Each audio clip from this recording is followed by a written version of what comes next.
he is a man both revered and reviled, a towering figure in Kenyan politics with a legacy spanning decades. Raila Odinga has won many hearts: opposition leader, freedom fighter, prime minister and a statesman. Some hail him as the father of Kenyan democracy. Others call him a political chameleon. But who is the real Raila? TV47's Apollo Kamau spoke to close associates, critics and ordinary Kenyans to piece together the many faces of Raila Odinga.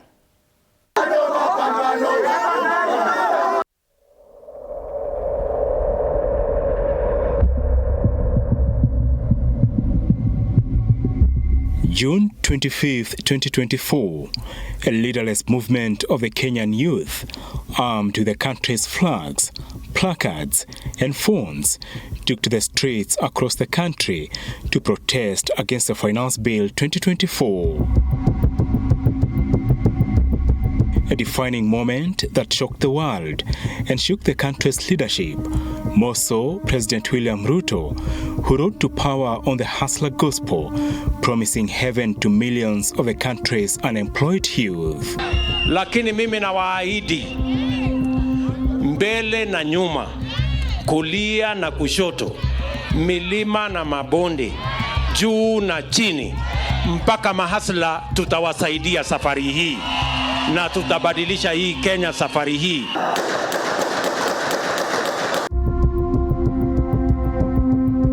But behind the youth uprising, one man stood in the shadows, watching it all. Veteran opposition leader Raila Odinga, popularly known as Baba, Agwambo, and Tinga. A political colossus who has straddled the country's political landscape for 4 decades, having nurtured his skills at an early age under the tutelage of his father, the doyen of opposition politics, Raila Odinga, who served as Kenya's first vice president.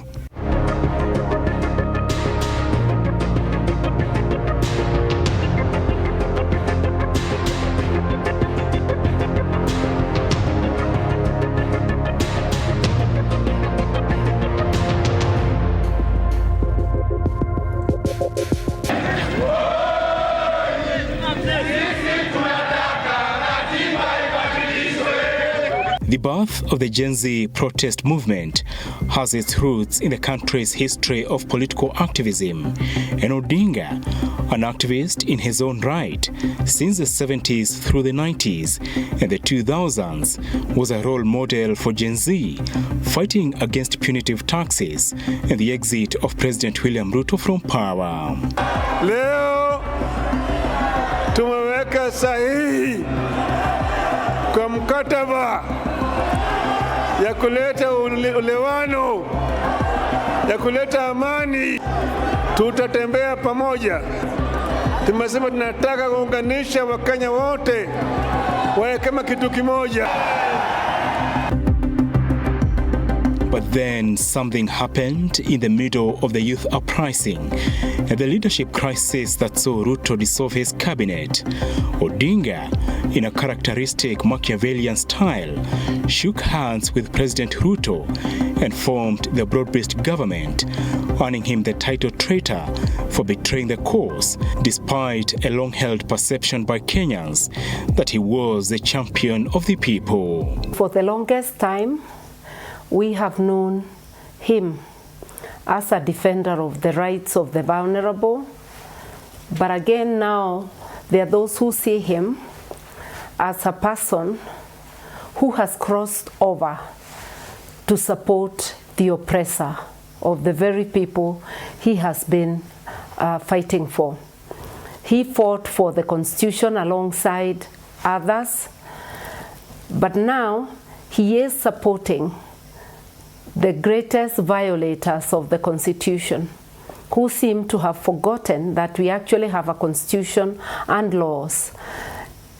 It's puzzling, it's difficult to understand. So that those are the two shades I would describe of his politics. We came into this broad-based with a view to stabilizing, because you know this Gen Z, I'm one of them. Yes, Your Excellency. They shook the foundation of the state. Because when you allow people who have no manifesto, people who have no leader, people who are saying they don't want politicians, because they are just young people, the hot blood. Ruto must go, Ruto must go. We also joined them. But then I said to myself, if Ruto goes unconstitutionally, because the Constitution states clearly how Ruto should go, if he has to go, it is through election. The fourth handshake in the middle of a youth uprising against the Kenya Kwanza administration has shone the spotlight on Odinga, a man with many faces and whose pursuit for power is cloaked in the language of public good.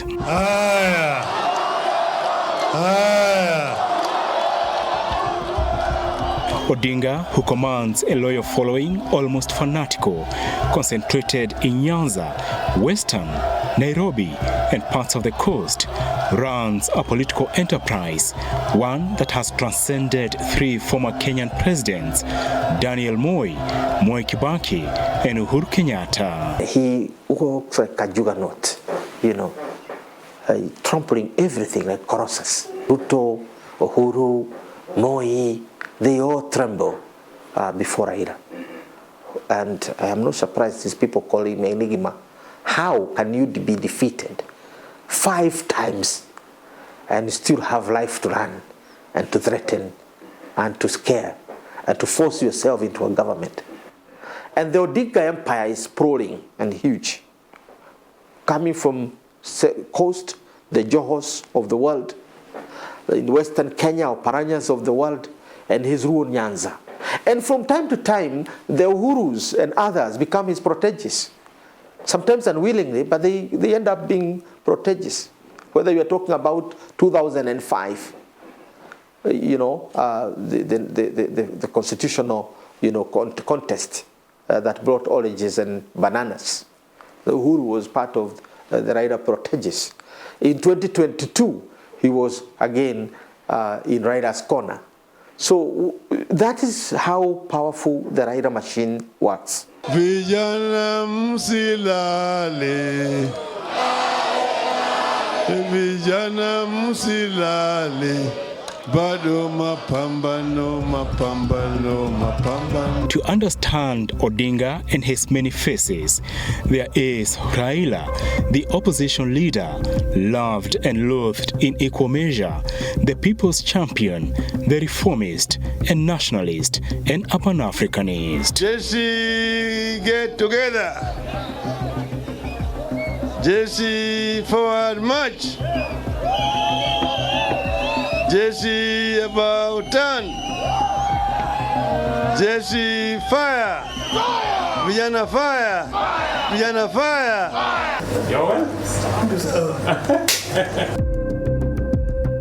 There is Raila, the businessman who does business with his influential brand, the Odinga enterprise, that has kept political machinery alive, especially his political parties over the years.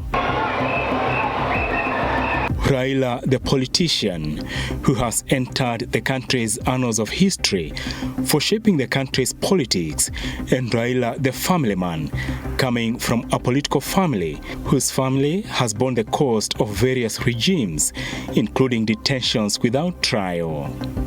All this making a formidable politician in the quest to survive the brutal jungle of Kenyan politics. Well, the family went through hell because Ida was a teacher and she was transferred from the Kenya High School to the Ministry of Education, where they now thought that was now a way of keeping close surveillance to keep her on check. Yes, and she was supposed to report even when she's going to toilet. She's supposed to say somebody that I'm here. Yes, and many very draconian things happened to her. Even one day I had gone to see her in the house, and I spent a night there. These people had placed, they brought a pail of Mavi to the door of the house, just to show contempt. Raila Odinga's genius is to rise up out from that ashes of defeat and to be able to put up a fight that shakes the system. And I think that is what traumatized Uhuru Kenyatta after 2002, 2007, and now his own fight in 2013. Odinga was, Uhuru was thoroughly traumatized, and he exited reasoning and started acting on fear of Raila. So we went to 2022 with the fear of Raila, not admiration of the virtues and values that he holds.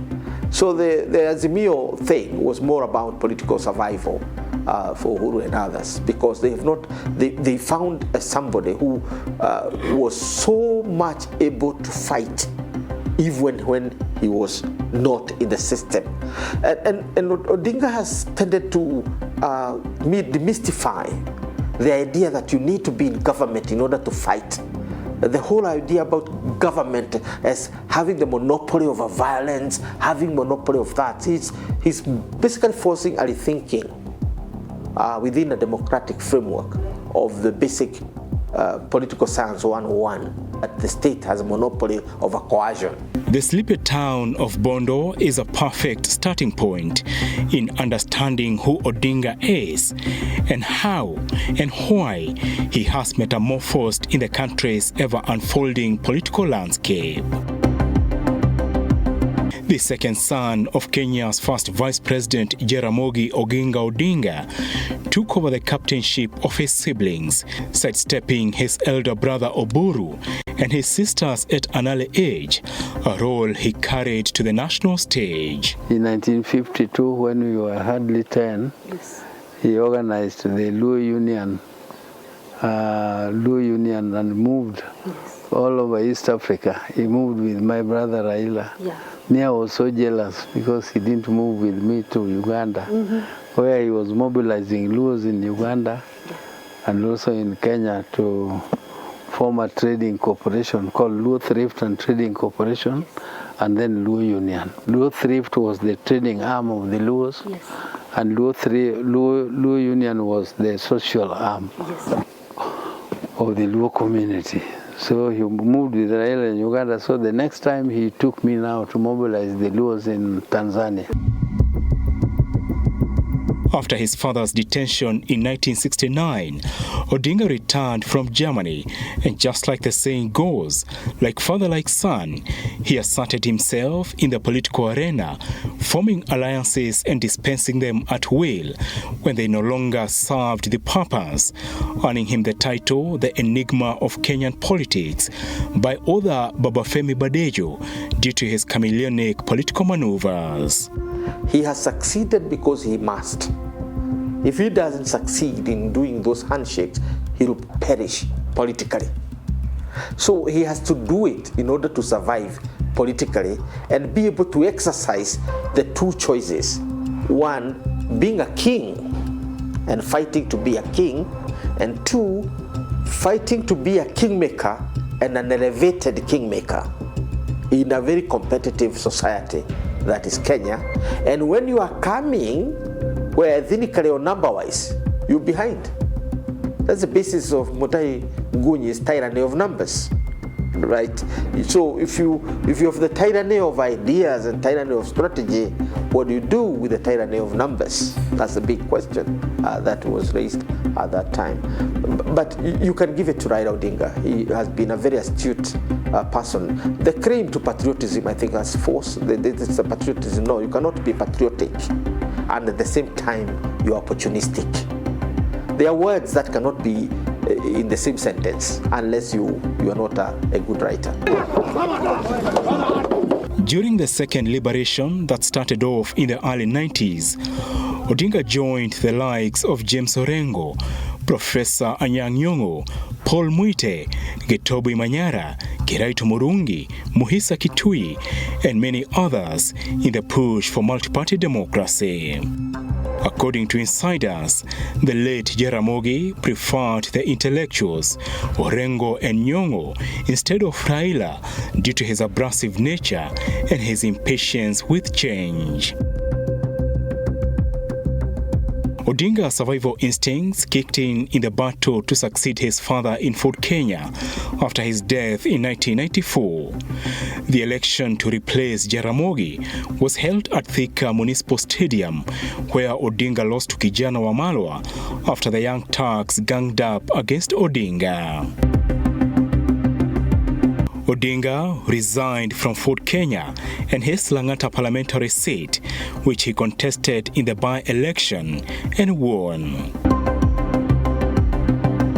Ahead of the 1997 general election, Odinga was covertly used by Moi to scatter the opposition's chances of winning the election. Moi's pointman, Mark Toh, popularly known as Bonadawa, used to bankroll Odinga's presidential campaigns.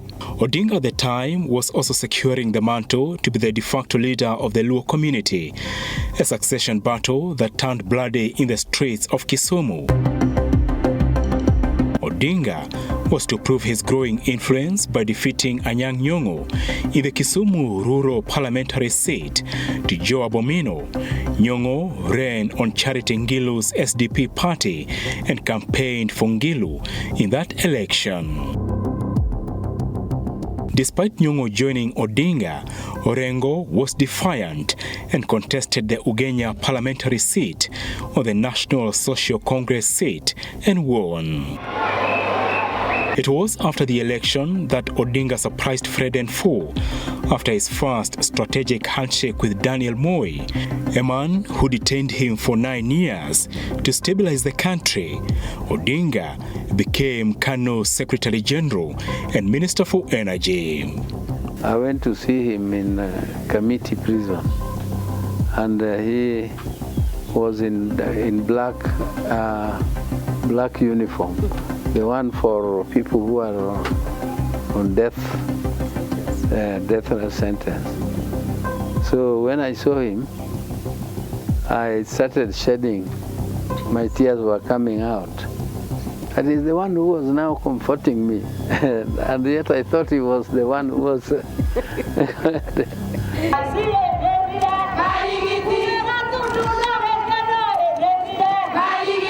The merger between NDP and KANU was however short-lived after Moi declared a young Uhuru Kenyatta as his preferred successor, culminating in an Odinga walkout from KANU in the company of KANU diehards, George Saitoti and Joseph Kamotho, among others, to the LDP party. We are going to formally be launching the Liberal Democratic Party.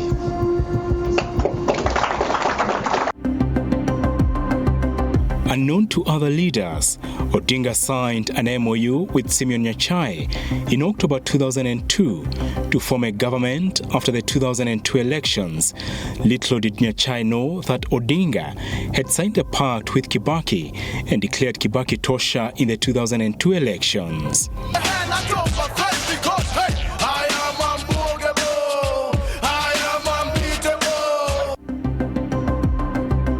Odinga's marriage to Kibaki was rocky and fell apart after Kibaki's men accused Odinga of trying to hijack power through the back door, while the Odinga camp accused Kibaki's men of failing to honor the pre-election agreement and shortchanging them on cabinet appointments. The NARC government became even more shaky after the Rainbow Coalition's promise to review the constitution, an issue that became a hot potato, culminating in the divisive 2005 referendum, which Odinga's side won, defeating Kibaki, leading to a charged campaign period that ended up with a deadly 2007 poll violence. As fate would have it, Kibaki and Odinga were once again joined at the hip after weeks of mediation talks midwifed by former UN Secretary General Kofi Annan. Odinga, then Prime Minister, clashed with Kibaki in major government decisions over who wields executive authority.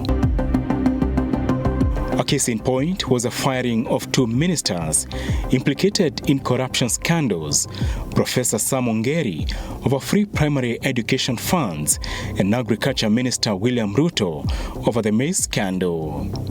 The two ministers refused to quit, saying Odinga does not have executive authority, deepening tension in the Grand Coalition government.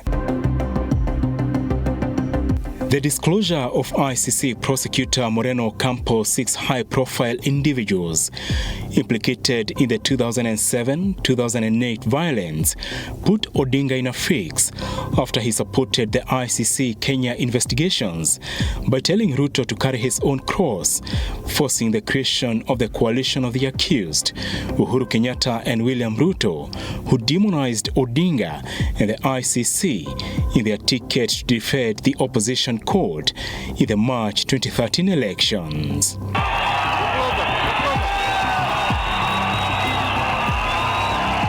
With no Ruto on his side, Odinga was forced to look for Kalonzo, whom they signed a pact with to support Kalonzo as the opposition presidential flag bearer in 2017, only for Odinga to backtrack on the deal, saying he did not win the presidency in 2013.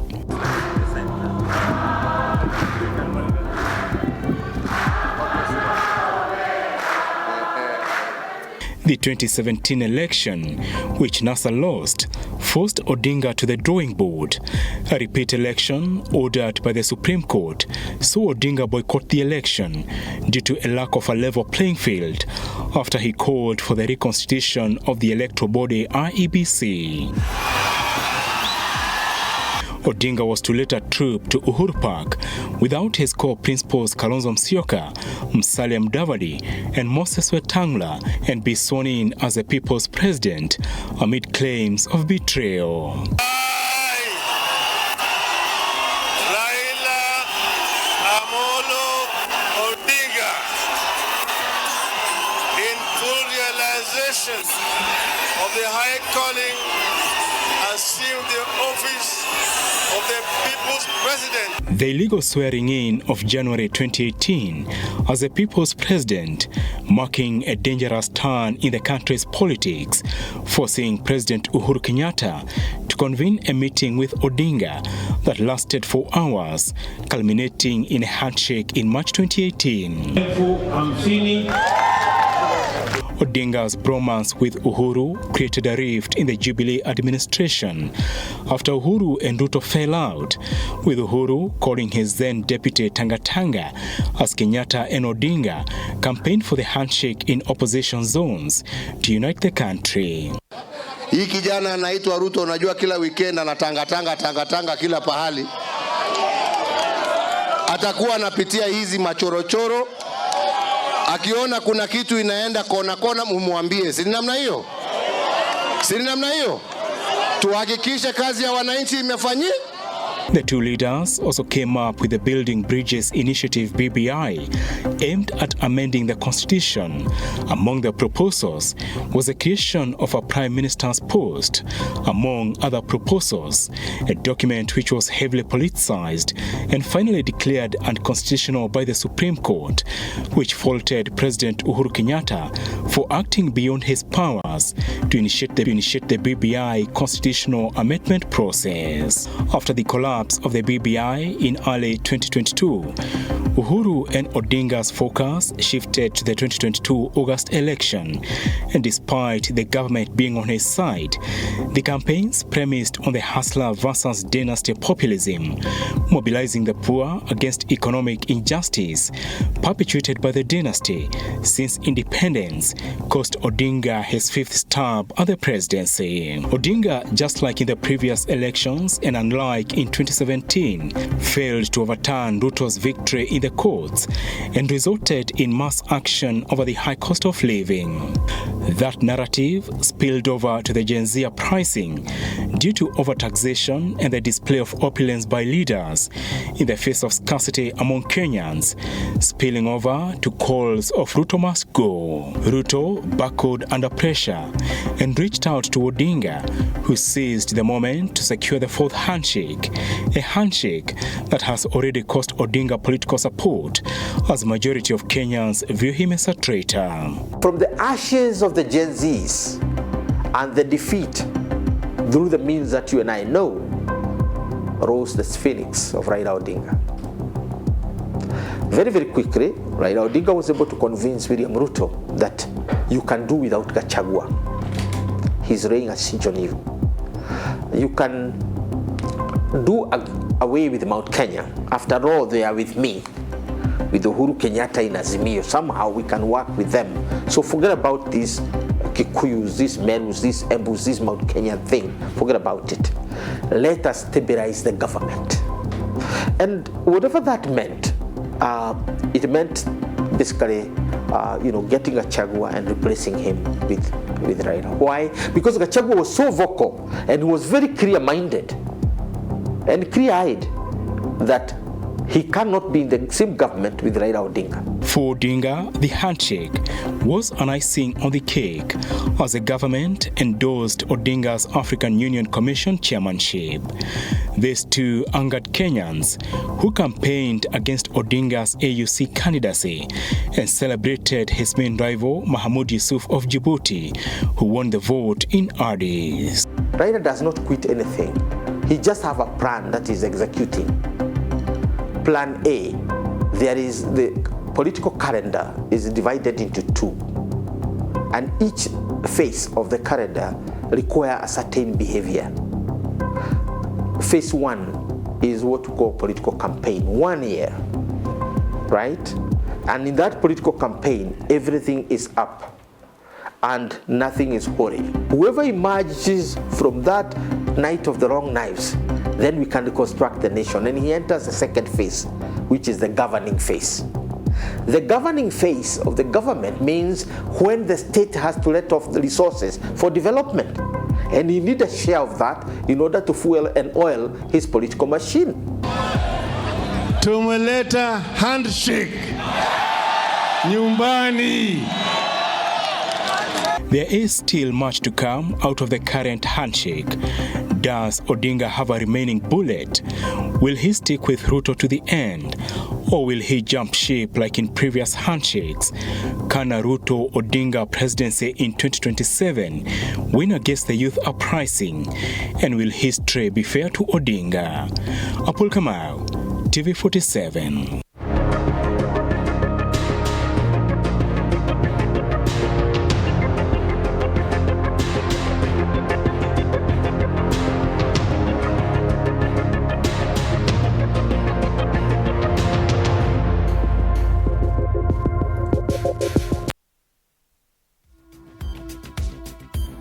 Apollo Kamau.